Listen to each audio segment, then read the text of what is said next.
Assalamualaikum warahmatullahi wabarakatuh. Salam hormat semuanya di luar sana. Alhamdulillah kita ketemu lagi dan hari ini kita meneruskan ya episod kedua program nasihat guaman di bawah Permatang Pauh, tapi insya-Allah kita cuba lebar luaskan berdasarkan soalan yang ditanya.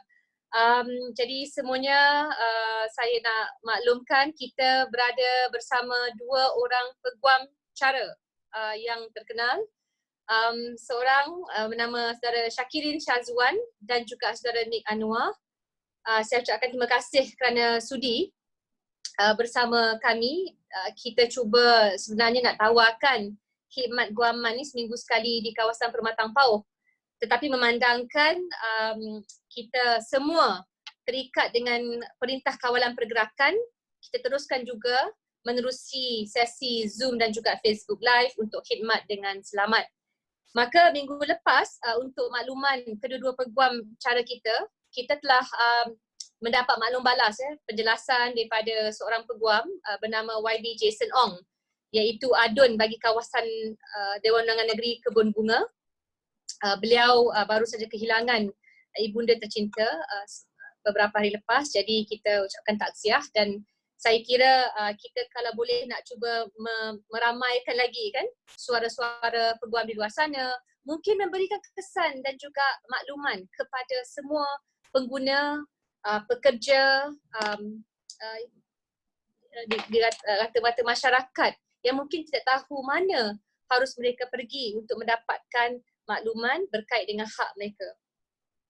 Maka saya minta mungkin Saudara Syakirin, kita daripada peringkat asalnya punyai lebih kurang 12 soalan yang telah disenarai pendek, tetapi hari ini for the benefit of today kita akan pilih 4 soalan yang khusus di kawasan Permatang Pauh dan kemudiannya kita lebih general atau lebih umum lah.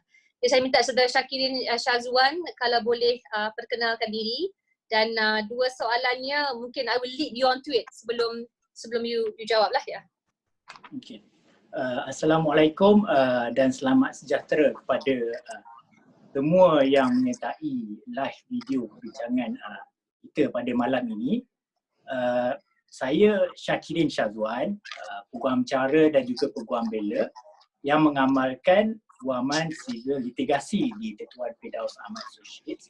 Mengucapkan ribuan terima kasih kepada YB Nurul Izzah dan juga tim Permatang Pauh kerana mempelawa saya untuk berkongsi ilmu pengetahuan tentang undang-undang di slot ruang masa ini. Dan saya juga berterima kasih terhadap YB Nurul Izzah dan juga tim beliau, tim Permatang Pauh, kerana menyediakan ruang masa ataupun ruang slot yang saya kira agak sangat bermanfaat kepada rakyat Malaysia, tidak kira bangsa dan agama, dalam mendidik rakyat ini supaya selit undang-undang dan juga arif tentang hak mereka di sisi undang-undang. Jadi mungkin ada beberapa soalan yang telah dihantar ke laman yang sewajarnya dan mungkin YB juga telah pun discan all the question. Dan mungkin saya bagi peluang kepada pengenalan kepada saudara Nik Anwar juga. Cik Nik Anwar, silakan. Kita dah dengar Saudara Syakirin daripada Tuan Firdaus Ahmad and Associates. Benar, betul. Assalamualaikum warahmatullahi taala wabarakatuh. Selamat malam dan salam sejahtera kepada yang beragama Islam. Alhamdulillah, syukur kita malam ni walaupun dalam keadaan kita berada dalam Perintah Kawalan Pergerakan PKP, kita masih lagi mempunyai kelapangan dan berpeluang pada malam ini untuk berkongsi beberapa persoalan berkenaan perundangan lah. Saya sebenarnya dihubungi oleh YB pada Nurul Izzah petang tadi, saya kira agak lambat. Tapi apakah daya dia peribahasa dia, nama kan peribahasa tersebut Encik Anwar. Apa dia? Bidang terjun. Ini dikatakan bidang terjun, saya tak tahu nak terjun ke mana. Jadi cuma saya dimaklumkan alhamdulillah lah PKP kita tak berlaku. Maka pesan kita ni dan ini kali pertama saya dijemput. Terima kasih banyak-banyak kepada Parlimen jemputan ini. Saya cuba untuk dan juga pengetahuan berkenaan dengan undang-undang dan juga persoalan yang ditanyakan yang telah dikemukakan melalui Google pada hari ini. Saya perkenalkan diri saya Nik Muhammad Anwar bin Badruddin, merupakan pengamal undang-undang, partner di Hamidi and Farid, Bandar Baru Bangi. Banyak buat kerja-kerja guaman litigasi di mahkamah dan juga berkait dengan kemalangan jalan raya, aksiden, tuntutan kemalangan jalan raya dan beberapa tibel lagi. Malam ini saya kira saya diberi ruang untuk menjawab dua soalan yang dikemukakan. Sebentar lagi saya akan mengupas berkenaan dua persoalan yang dikemukakan oleh yang bertanya daripada kalangan rakyat Malaysia yang berada di luar sana. InsyaAllah saya cuba menjawab yang terbaiklah untuk malam ini. Baik, terima kasih kepada kedua-duanya Peguam Cara dan juga Peguam Bela. Saya amat hargai kerana sudah tentu yang kita mahukan adalah akses kepada pengetahuan bukan sahaja apa yang diperuntukkan di bawah undang-undang, tapi apa yang sebenarnya seseorang itu perlu lakukan bila menghadapi beberapa senario. Saya terus kepada soalan yang pertama yang saya senarai pendek kepada saudara Syakirin. Ia daripada saudara Mazli, saudara Mazli daripada Kuantan. Saya tak panggil, tak sebut nama panjang. Saya rasa Mazli, you know who you are. Dia berkait dengan aduan di mana beliau menanyakan cara untuk membuat tuntutan kecil, iaitu kurang daripada jumlah RM10,000 di mahkamah small claims atau mahkamah tuntutan kecil, dan berapakah kos yang terlibat dalam usaha untuk membuat tuntutan sebegini dalam beliau meneruskan kerjaya dan proses kerja tersebut. Silakan Saudara Syakirin. Okey, ada pertanyaan daripada saudara Encik Mazli. Saya amat tertarik dengan soalan tersebut, yang mana bila kita mengupaskan jawapan tersebut, banyak pengetahuan yang banyak membantu rakyat Malaysia, terutamanya berkenaan dengan prosedur-prosedur tuntutan kecil ini.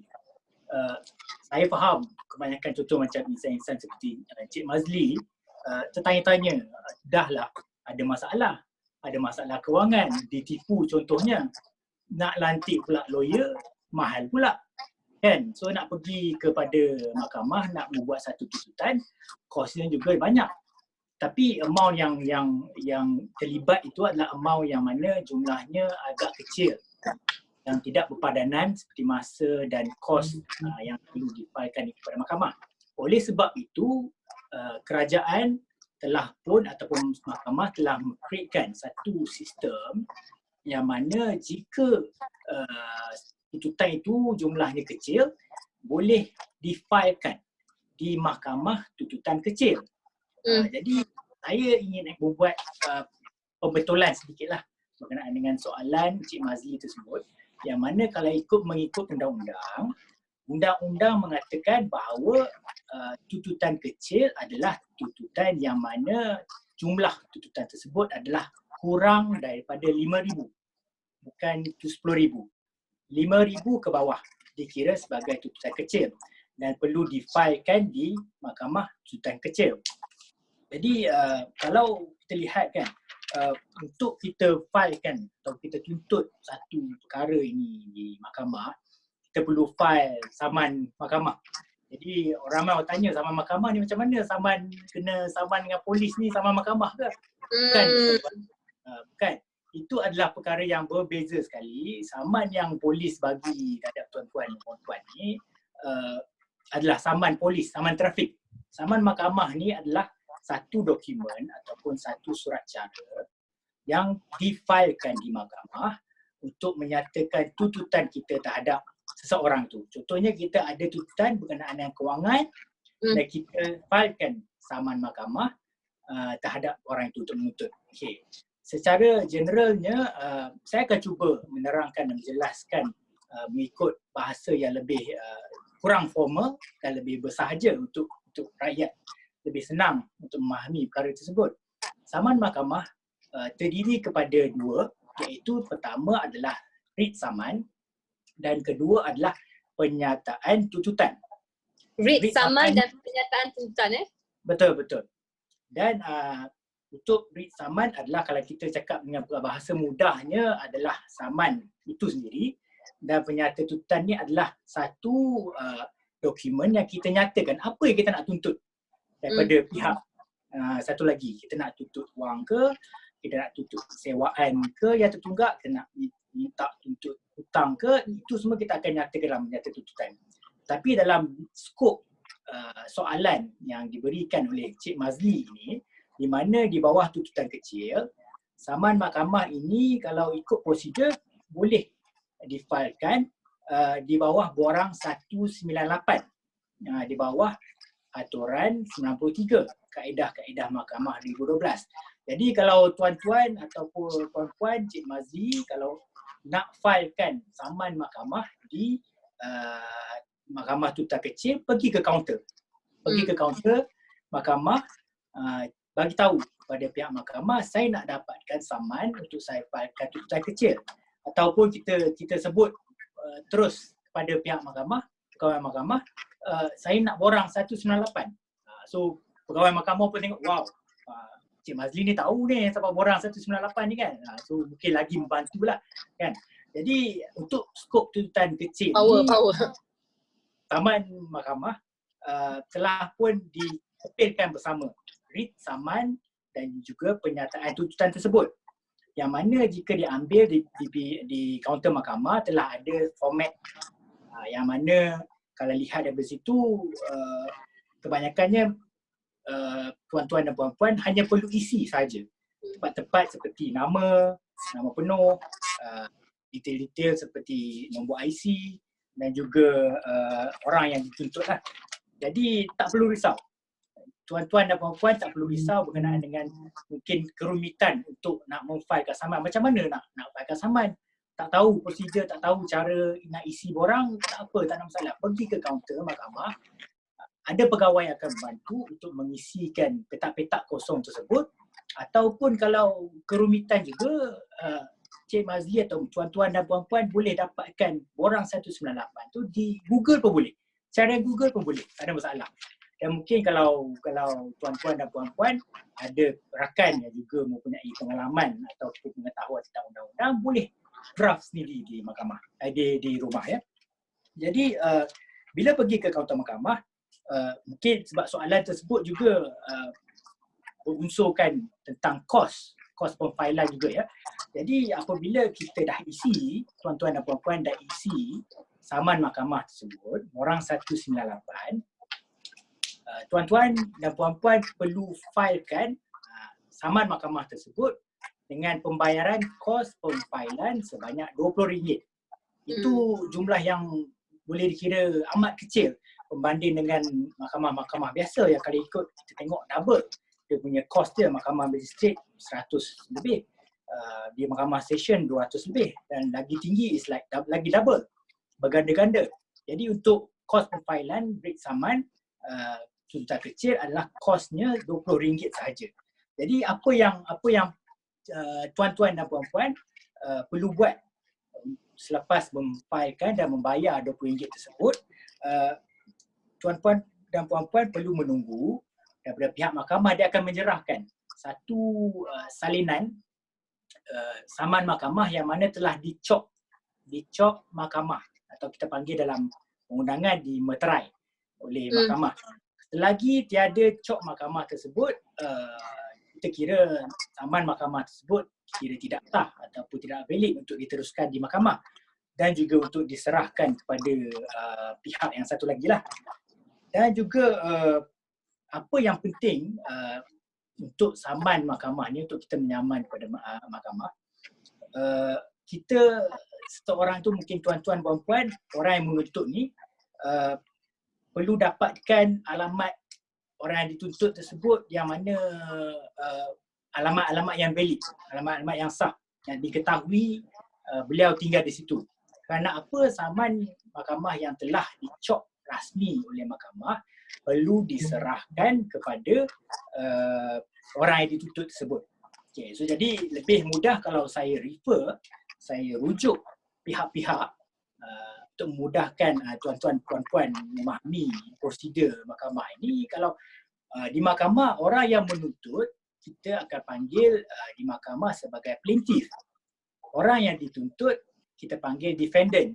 Jadi mungkin orang awam mungkin tidak familiar dengan terma-terma yang digunakan di mahkamah seperti ini.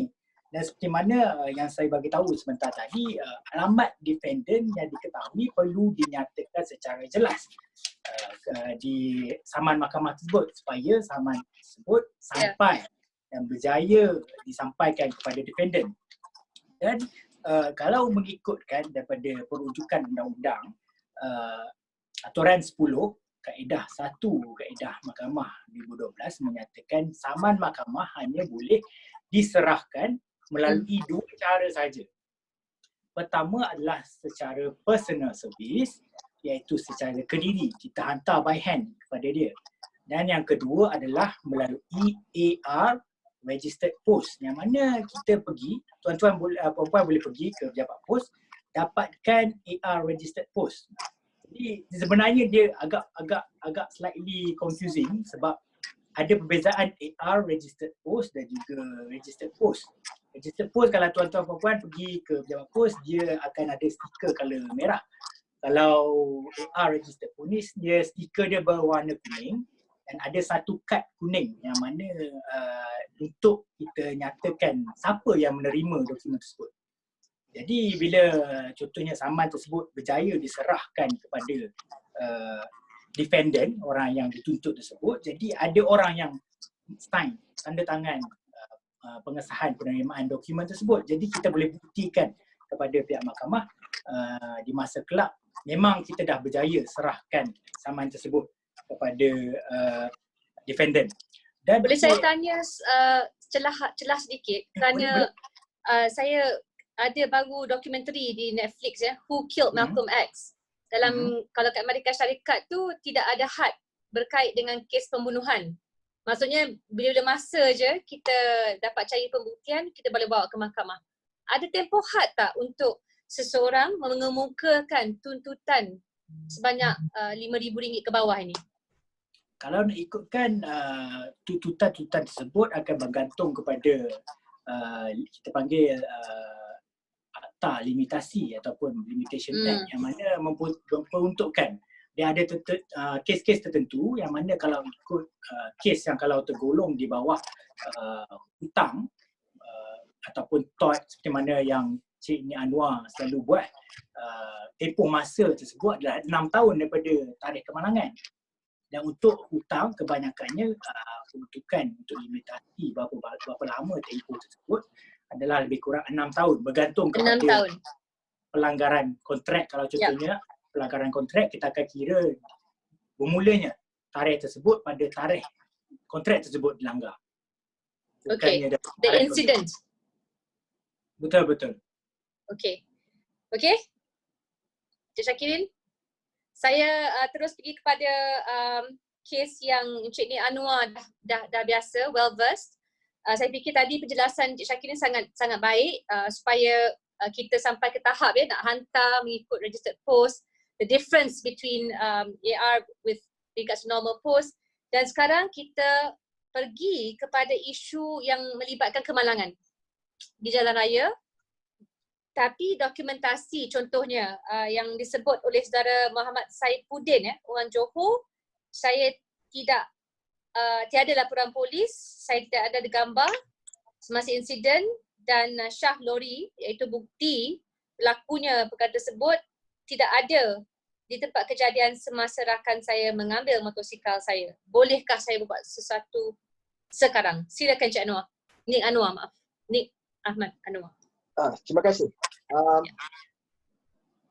Ahmad Saifuddin bin Swadi Ini berkait dengan kemalangan. Saya percaya kes kemalangan ni benda yang common banyak yang berlaku sama ada melibatkan property damage ataupun melibatkan tuntutan berkenaan dengan melibatkan kita panggil bodily injury, tuntutan berkenaan bodily injury. Dan kalau Body dilihat injury, kepada kemalangan persoalan yang badan lah, ditanyakan, tuan punya badan. Baik. Yes, melibatkan kecederaan diri itu bodily injury dalam soalan ni saya lihat bahawa dia lebih kepada tuntutan. Kalau dia nak buat tuntutan, saya putih nak buat tuntutan bodily property damage property damage, sedangkan dia memberitahu bahawa dia tidak ada kecederaan serius. Jadi yang nak dibuat tuntutan ialah berkenaan dengan property damage ini melibatkan satu kemalangan yang telah berlaku pada 2 tahun lepas, yang mana beliau telah terlibat dengan kemalangan jalan raya. Laporan polis pun sudah dibuat di balai polis yang berdekatan, cuma dia tak ambil laporan polis. Ada salinan laporan polis tersebut.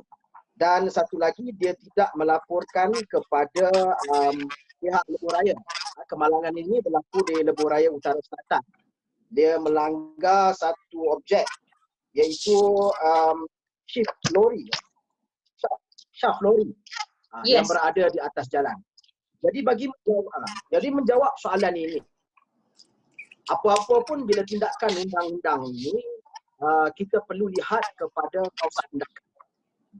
Kawasan tindakan bila perkara tersebut berlaku. Jadi kalau dilihat perkara tersebut berlaku, insiden tersebut, aksiden ataupun insiden tersebut berlaku, kita tengok kepada kawasan tindakan itu bila dia berlaku. Jadi kalau kita lihat pada persoalan yang ditanyakan ini, dia berlaku 2 tahun lepas. Jadi saya percaya ini 2 tahun lepas masih ada di dalam ruang Akta Limitasi 1953. Di bawah Akta Limitasi 153, Section 6, 1A, kalau apa-apa tuntutan yang melibatkan tuntutan berkenaan dengan kontrak ataupun fraud, dia boleh dan hendaklah dibuat ataupun ditindakannya, difalkan di mahkamah dalam tempoh jangka masa 6 tahun daripada kawasan tindakan tersebut berlaku. Jadi masih ada masa lagi untuk buat tindakan. Cuma yang dinyatakan di sini ialah beliau tidak membuat satu laporan di lembaga Lebuh Raya ataupun kepada pihak Lebuh Raya. Ini tak jadi masalah. Kalau kita aksiden, perkara yang paling utama kita kena buat ialah kita kena laporkan kepada pihak PDRM, pihak Polis Diraja Malaysia, di Balai Polis Perikatan dan juga ataupun di mana-mana pondok polis yang berkenaan. Selepas laporan dibuat, pihak polis melalui pihak sama ada AIO, iaitu pembantu ataupun penolong pegawai penyiasat ataupun pegawai penyiasat polis akan pergi ke tempat kejadian. Kalau kita dah buat laporan, maka dia automatically dia kena pergi. Sebab dia kena pergi ke sana untuk lihat kejadian tersebut, tempat kejadian tersebut, apakah terdapat barang bukti yang ada di tempat kejadian, termasuk dia kena pergi untuk ukur jalan dalam melibatkan kematian dan sebagainya, dia kena pergi dan sebagainya. Sebab apa? Sebab dia nak kena buat satu rajah kasar. Rajah kasar adalah sebahagian daripada IP investigation, kita siasatan yang perlu disiapkan oleh pegawai penyiasat untuk sesuatu tindakan itu dimulakan. Jadi yang paling penting ialah kena buat laporan polis secepat mungkin dalam tempoh 24 jam. Tapi ada orang bertanya, kalau saya patah kaki macam mana? Kalau saya berada dalam hospital, koma dan sebagainya, itu tak apa. Itu dimaafkan kerana kita masih dalam keadaan itu dan tidak mampu untuk pergi ke balai polis. Tapi kalau kita boleh pergi ke balai polis secepat mungkin. Sebab apa? Pertama, kalau kita lambat pergi ke balai polis, jadi kita timbang di tempat kejadian itu segala evidence, bukti-bukti yang ada di tempat kejadian mungkin akan ada orang suppress ataupun buang daripada tempat kejadian yang merumitkan siasatan. Satu kes tu mendapat dari segi liability-nya 100%, dia mungkin jadi 50-50 kerana apa? Tidak ada bukti yang berada di tempat kejadian. Encik Dia Anwar, boleh saya jelas sikit? Dalam ni dia Macam mana? Maaf nak tanya sikit kerana dia kata contoh dia tak ambil salinan laporan polis, maka dia boleh tidak pergi ke balai polis dan mengatakan boleh saya minta salinan dengan memberikan nombor IC saya. Tolong bagi sedikit pencerahan dalam bab ni. Laporan polis ini merupakan dokumen awam. Dokumen awam, apatah lagi laporan itu adalah laporan yang dibuat oleh beliau. Dia hanya perlu pergi ke balai polis, bagi tahu nombor IC, nama dia, dan mungkin kalau dia ingat masa kejadian dan di mana kejadian itu boleh membantu pihak polis untuk mendapatkan dokumen tersebut. Tapi saya percaya dengan keadaan sistem jaringan PDRM hari ini, senang untuk mendapatkan melalui komputer, senang saja, insyaAllah akan dapat walaupun dalam tempoh masa yang 10 tahun. Cuma yang menjadi masalah di sini ialah dikatakan bahawa shaft lori itu ada di tempat kejadian semasa rakan saya mengambil motosikal tersebut. Persoalan ini adalah kait dengan persoalan pembuktian. Pembuktian di mahkamah. Jadi sebagai plaintiff, bila kita nak tuntutan dalam kes ni, katakan kita ni dalam kes ni kita nak buat tuntutan ke atas lebuh raya. Kata kelas kan, ya lebuh raya, menjawab lebuh raya, dia memastikan bahawa jalan raya itu clear. Tak boleh ada satu pun bahan yang menghalang laluan. Jadi kalau ada barang-barang tersebut menghalang laluan, maka kita berhak untuk ambil tindakan kepada pihak lebuh raya. Kalau katakanlah, katakanlah. Saya pernah buat satu kes yang mana dekat lebuh raya ada binatang melintas. Binatang melintas iaitu lembu. Jadi lembu melintas di dalam kawasan lebuh raya. Lembu melintas di dalam kawasan lebuh raya. Jadi bila melanggar lembu tersebut, siapa nak mengaku lembu tu? Tak ada orang nak mengaku lembu tu milik siapa. Siapa kita nak sama ni? Sedangkan kita dah patah hidup.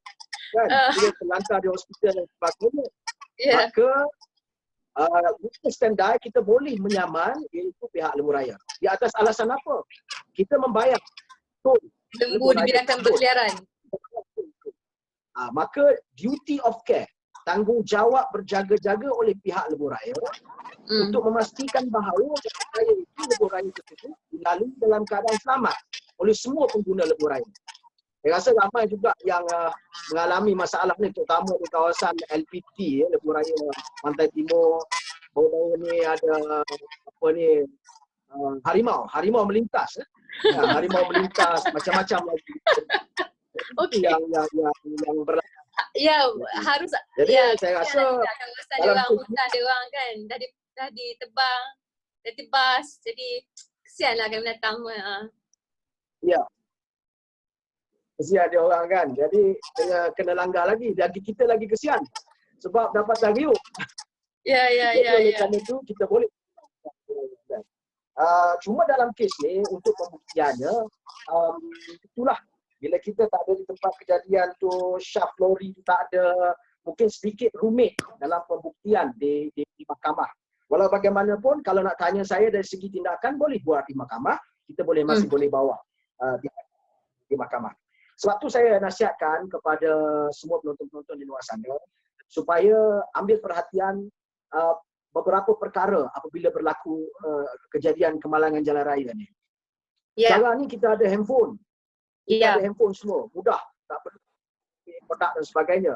So rakam segala bukti kemalangan tersebut. Kan? Kalau kita dalam keadaan sedar lah.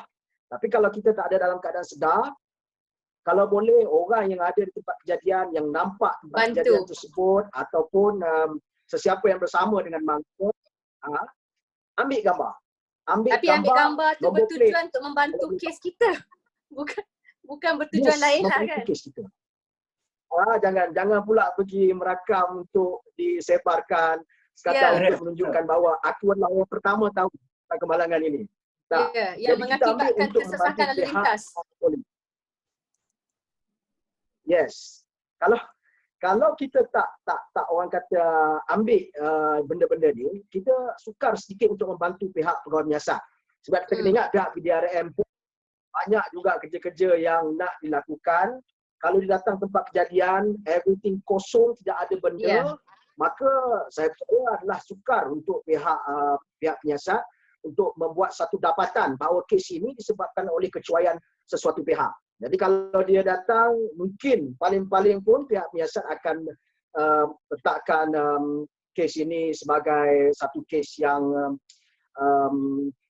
kita panggil refer to magistrate, RTM, Dewan Kes yang mana dia tak boleh nak buat satu dapatan sama ada nak tuduh orang ni dia bawa section 43 Rule 10 ke, tak boleh. Jadi bila keadaan macam tu, kalau kita pergi kepada tuntutan ini dibawa ke tengah, kita minta dengan pihak insurans, of course pihak insurans akan keluarkan satu dapatan bahawa refer to magistrate. Maybe 50-50, mungkin lower than that, 50-50. Itu yang akan berlaku. Jadi dalam kes bila rujuk kepada magistrate, peratusan dia 50-50 lah. Itu 50-50 kita tak boleh nak kata. Kita amalannya kita kata bahawa 50-50 lah sebab tak tahu siapa yang disalahkan. Kau salah ke aku salah tak tahu, kita ambil 50-50. Kita yang menyatakan 50-50. Tapi dari segi nas undang-undang, tak ada pula mengatakan RTM itu merupakan dapatan 50-50. Dia tidak ada macam tu. Ada setengah insurans, dia tak nak terima 50-50. Dan dia insist kata this is 70-30. Dan pihak yang menuntut tidak bersetuju dengan 70-30. Pergi kepada perbicaraan. Bila pergi perbicaraan, biasalah dengan keterangan daripada saksi-saksi ini, kadang-kadang terpeliuk ledah ke, kan, jawapannya tidak konsisten dan sebagainya, yang menyebabkan keterangan itu tidak memihak kepada yang menuntut. Akhirnya, keputusannya mungkin jadi 9-10-10 ataupun 100% pihak yang dituntut itu tidak liable. Itu yang berlaku masalah ni. Jadi kalau boleh pihak yang dituntut tidak perlu bayar akhirnya. Ya. Jadi kalau boleh kita kena pastikanlah bila kemalangan ni tapi benda ni dah berlaku pun 2 tahun lepas.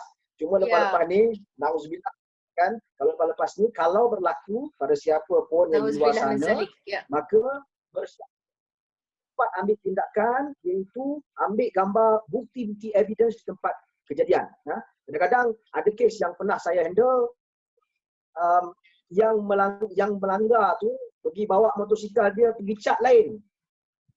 Cat lain. Kalau mangsa tadi, mangsa berada di dalam wad. Seminggu kemudian ataupun 2 minggu kemudian mangsa keluar. Bila mangsa keluar nak buat report, mangsa buat report, the other side tak buat report. Bila polis kejar, cuba dapatkan the other side mengatakan bahawa saya tak terlibat dengan kemalangan pada ketika itu. Ini sudah tentu akan menjejaskan orang kata value siasatan dan pertama-tama pihak yang menuntut. Itu yang baik. Saya rasa itu sajalah yang saya terima kasih Encik Nik Muhammad Anwar ya. Saya pergi kepada soalan ke-12 yang kena jawab Saudara Syakidin. Ini daripada orang Padang Lalang, Encik Akbarudin, Bukit Mentajam. Dia berkait tentang sebuah kereta yang beliau beli. Jika izin untuk mencelah saya mohon untuk menambah jawapan ataupun penjelasan dengan soalan tiga tadi sebab kalau prosedur ni agak panjang. Jadi kalau saya cerita dengan straightforward sampai tak berehat, nanti mungkin tuan-tuan puan-puan juga ataupun Cik Mazli juga mungkin agak confused dengan prosedur tersebut. Jadi saya sambung sedikit supaya perkara ini lebih jelas kepada tuan-tuan dan puan-puan. Sebentar tadi saya cantikkan bahawa saman tersebut perlu diserah kepada defendant. Jadi kalau contohnya ini soalan awal tadi? Soalan awal tadi. Okey, silakan. Ada 6 tahun. 6 tahun dia punya tempoh. Betul. Prosedurnya baru nak serah saman kepada defendant. Tak dapat penghakiman lagi. Jadi ini mungkin dah clear, dah jelas kepada Cik Mazli dan tuan-tuan dan puan-puan. Jadi saya sambung untuk prosedur nak serah saman pula. Prosedur ni agak panjang. Kalau tak boleh serah ataupun bila kita pergi serahkan saman kepada defendant tak nak. Macam mana pula tu? Dah jam.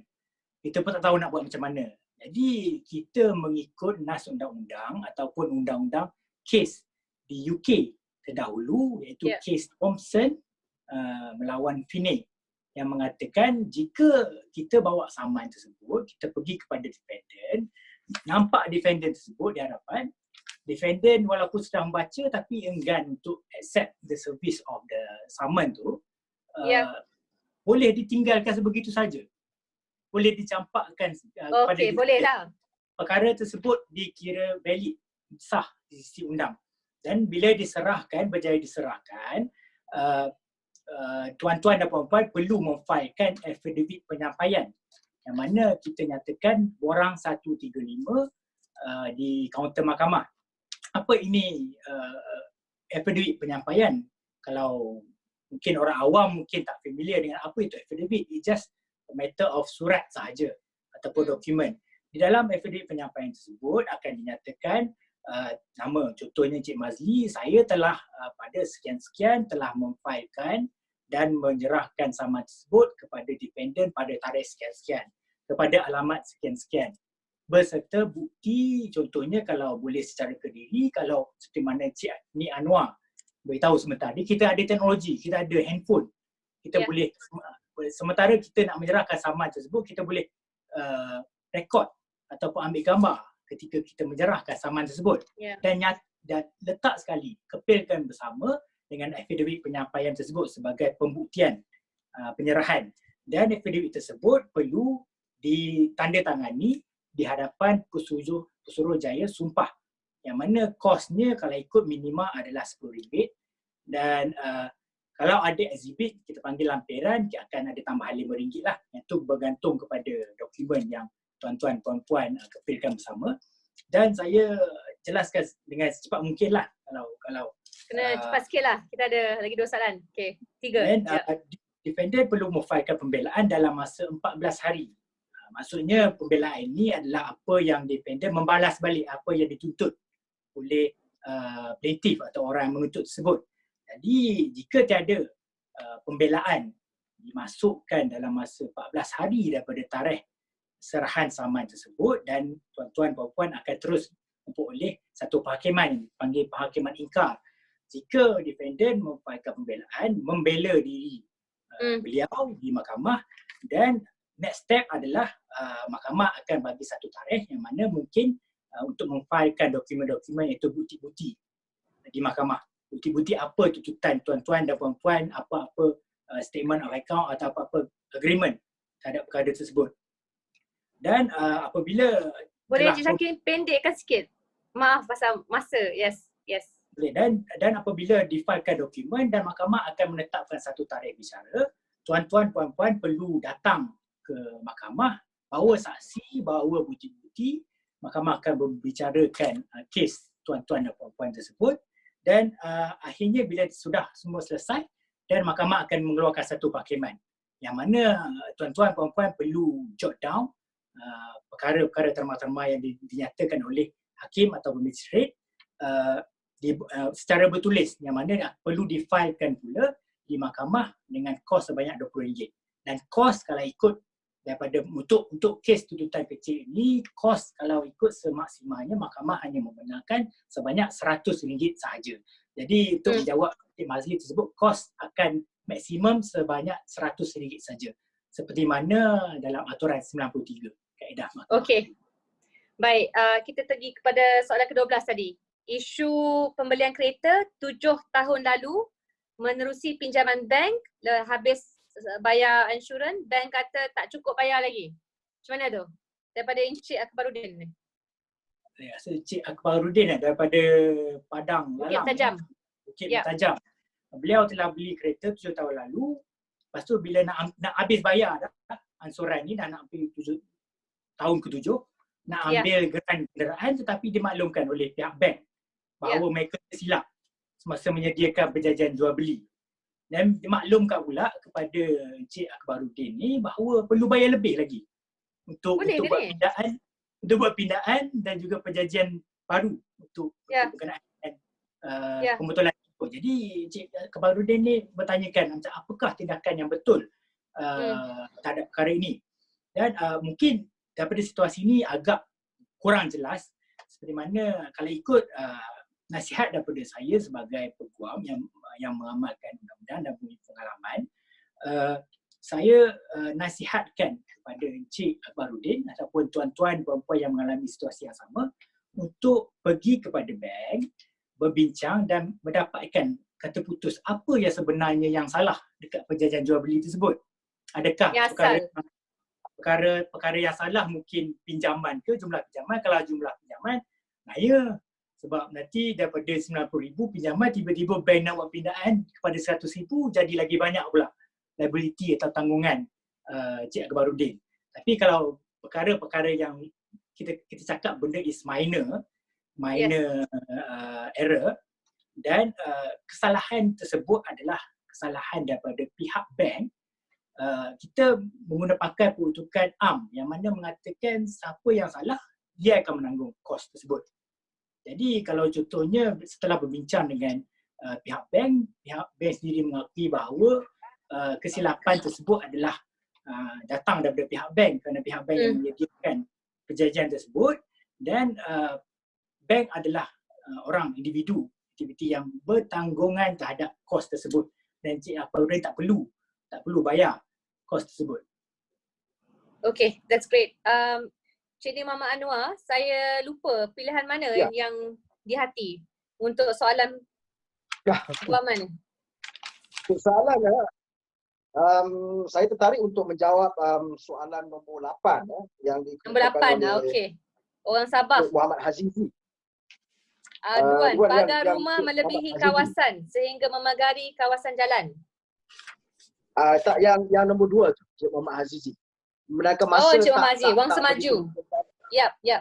Saya rasa soalan yang Cik Muhammad Hazizi ni adalah juga perkara common yang berlaku dalam kehidupan seharian kita rakyat Malaysia. Ya, betul. Saya setuju. Di mana-mana, di mana-mana saya setuju sangat. Ahli Parlimen selalu ditanyakan nama tanah ditukar tanpa persetujuan adik-beradik.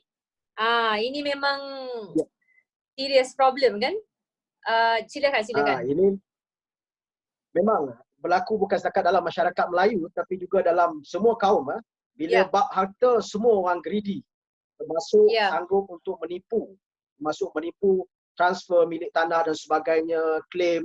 Dalam kes ni dia klaim bahawa tidak ada adik-beradik lain. Hanya dia saja. Dan lagi dahsyat ialah dia dikemukakan melalui akuan bersumpah. Suatu benda yang cukup berat di sisi undang-undang. Jadi Cik Muhammad Hazizi, kalau Cik Muhammad Hazizi ada mendengar, orang masa maju. Orang masa maju, Kuala Lumpur dekat je. Jadi saya suka highlight satu akta, itu Akta Akuan Berkanun 1960. Jadi Akta Akuan Berkanun 1960 ni, kalau kita menipu menggunakan akuan berkanun ni memang berat hukuman. Suka saya nak highlightkan di bawah Seksyen 199 dan Seksyen 200 Kanun Kesiksaan, sesiapa deponen ataupun yang membuat akuan palsu ini boleh dikenakan hukuman.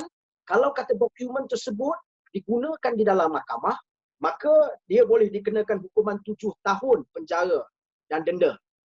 Begitu juga kalau dokumen tersebut tak digunakan di mahkamah, hanya buat dokumen tersebut dan didapati dokumen tersebut adalah palsu, ada orang laporkan palsu, maka dia boleh dikenakan hukuman 3 tahun penjara dan denda.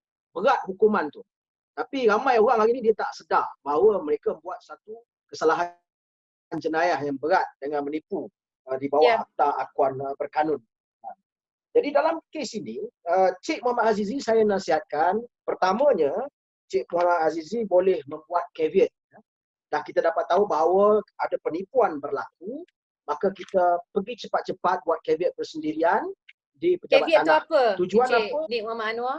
Caveat. Okey, caveat satu kita masukkan satu permohonan di pejabat tanah supaya pejabat tanah hold ataupun halang sebarang transaksi. Melibatkan pindah milik ke, nak buat apa-apa transaksi di atas tanah penjualan ke, ditahan sepanjang tempoh caveat tersebut, iaitu selama 6 tahun caveat itu kalau tidak dibatalkan.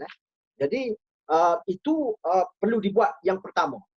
Kemudian yang kedua ialah kita perlu masukkan permohonan di mahkamah, iaitu melalui writ saman. Writ saman, di dalam writ saman tersebut kita akan namakan siapakah yang bertanggungjawab untuk melakukan penipuan tersebut, pindah milik secara menipu tadi sebagai dependent. Di dalam split saman tersebut kita akan tuntut satu perintah daripada mahkamah supaya mengisytiharkan pindah milik tersebut adalah satu pindah milik yang tidak sah. Kerana apa? Kerana ia berasaskan kepada penipuan. Di sini saya suka nak highlightkan, kalau mungkin ramai di luar sana tak begitu celik ataupun mengetahui berkenaan dengan Section 340 kanun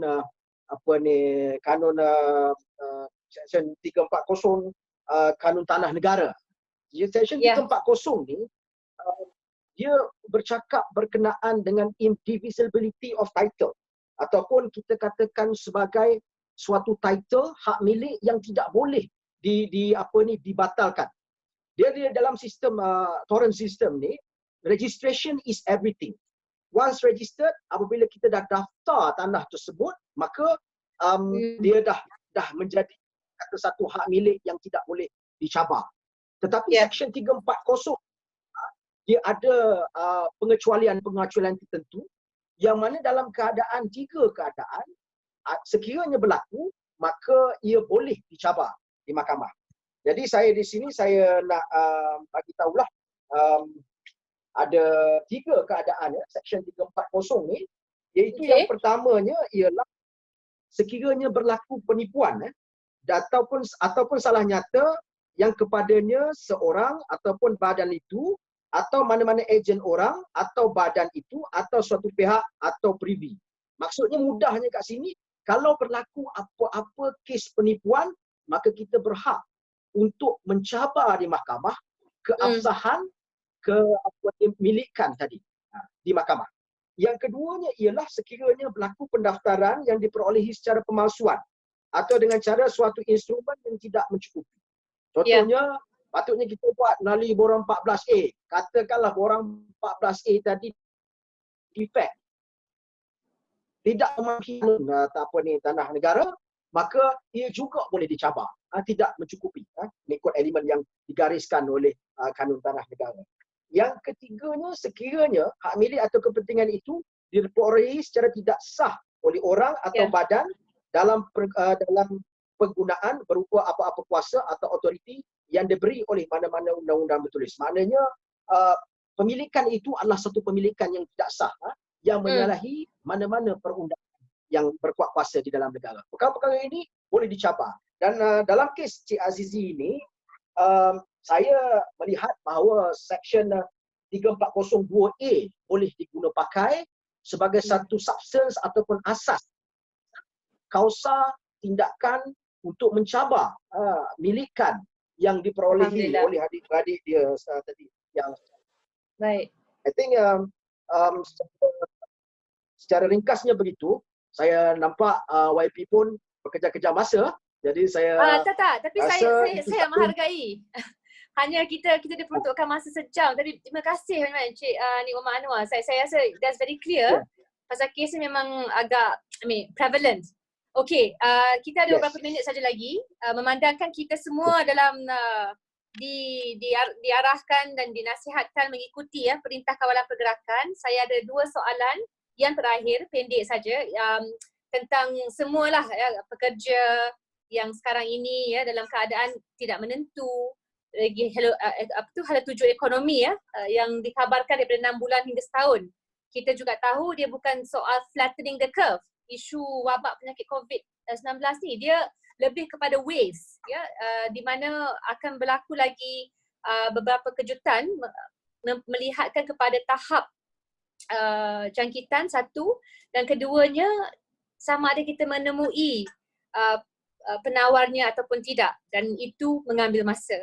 Maka yang pertama adalah tentang gaji pekerja.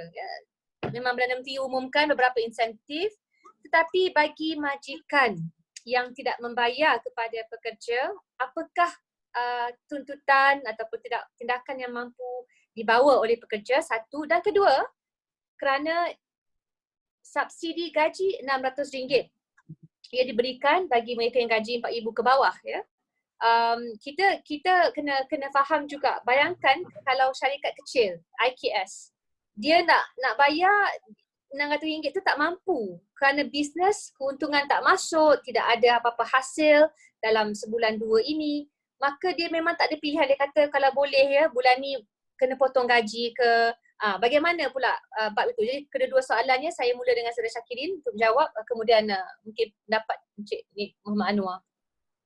Nah, saya rasa isu tu agak sensitif dan hangat dibicarakan ketika kita dilanda wabak COVID-19 ya.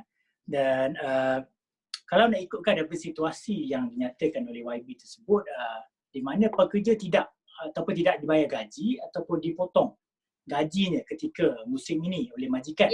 Kalau bagaimanapun kita kecilkan skop untuk lebih mudah perbincangannya, dia dipotong gaji tapi masih bekerja dengan majikan yang sama. Okey. Perkara tersebut kalau nak ikutkan adalah bercanggah dengan Seksyen 24 Akta Kerja 1955 yang sendiri menyatakan bahawa tiada penolakan gaji oleh majikan dibenarkan terhadap pekerja yang mana sama ada pekerja itu mengikut kontrak perkhidmatan bertulis ataupun tidak. Melainkan peruntukan undang-undang ada memperuntukkan potongan gaji. Contohnya 3 situasi, yang mana situasi pertama contohnya jika pekerja tersebut telah minta advance payment atau advance gaji daripada majikan, jadi majikan terpaksa potong gaji ataupun sebahagian penamatan tanpa notis oleh pekerja itu sendiri dan boleh. Tapi kalau tiada alasan yang kukuh seperti mana yang saya nyatakan tadi ataupun dinyatakan oleh undang-undang, tidak boleh serta-merta, tidak boleh langsung gaji dipotong terhadap pekerja ini. Jadi kalau ikut prosedurnya, bila dipotong, kalau majikan dipotong juga gaji, buat juga penolakan gaji, pekerja ni tergolong kepada 2, iaitu pekerja yang mana gajinya RM2,000 ke bawah dan ada RM2,000 ke atas. RM2,000 ke bawah ni kalau saya ringkaskan, dia adalah takluk pada Akta Kerja. Akta Kerja 1955.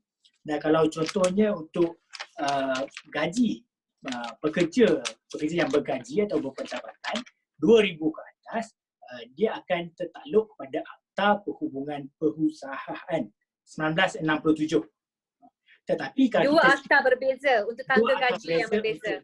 Untuk 2 skop pekerja yang berbeza. Tetapi kita kecilkan skop kepada soalan YB tadi, kalau contohnya gaji ditolak, ia adalah berkenaan dengan tuntutan kewangan.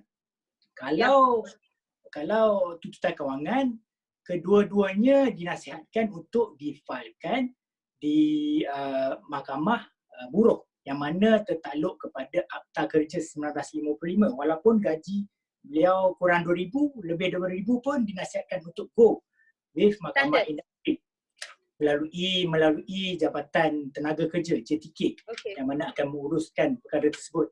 Kerana Mahkamah Perusahaan di bawah Akta Perhubungan Perusahaan 1967, dia akan membicarakan atau memfokuskan kes-kes yang kalau boleh unfair dismissal ataupun pemecatan, tapi bukan berkaitan dengan tuntutan kewangan. Jadi lebih mudah kita prefer kepada Akta Kerja 1955.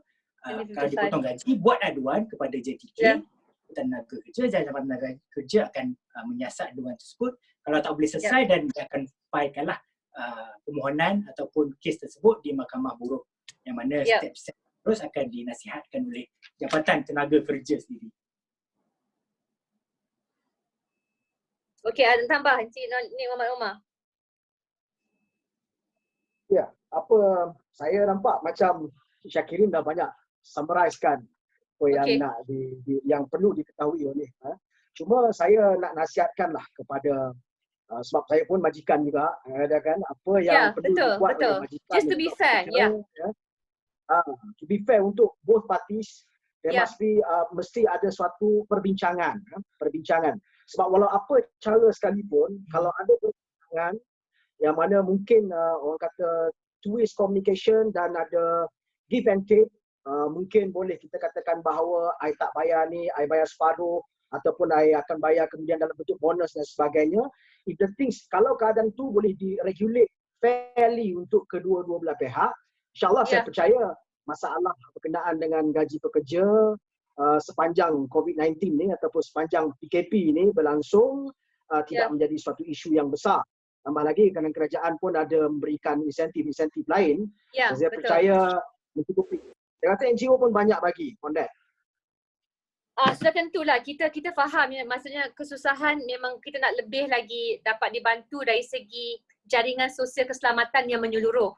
Tapi saya tanya tadi pun memang supaya kita dapat nampak daripada pelbagai dimensi pekerja, dimensi juga IKS yang memang tak saya nampak beberapa kedai kalau kita lihat dah tutup kedai pun dah tutup kedai gulung tikar kerana memang mereka tak mampu memandangkan dari segi tidak ada pembelian, tidak ada hasil. Pada masa yang sama bukan semua pekerja cukup untuk dibayar dengan RM600 subsidi kerajaan walaupun kita hargai bab tersebut ya.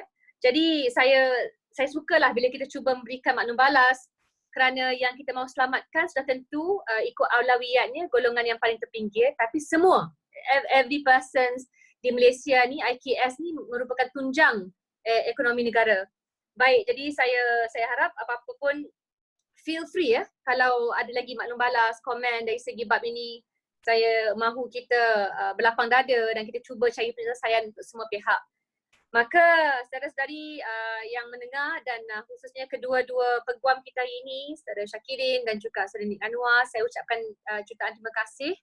Saya hargai masa kita nak cuba memperkasakan hak rakyat, pengetahuan rakyat dari segi undang-undang di negara kita.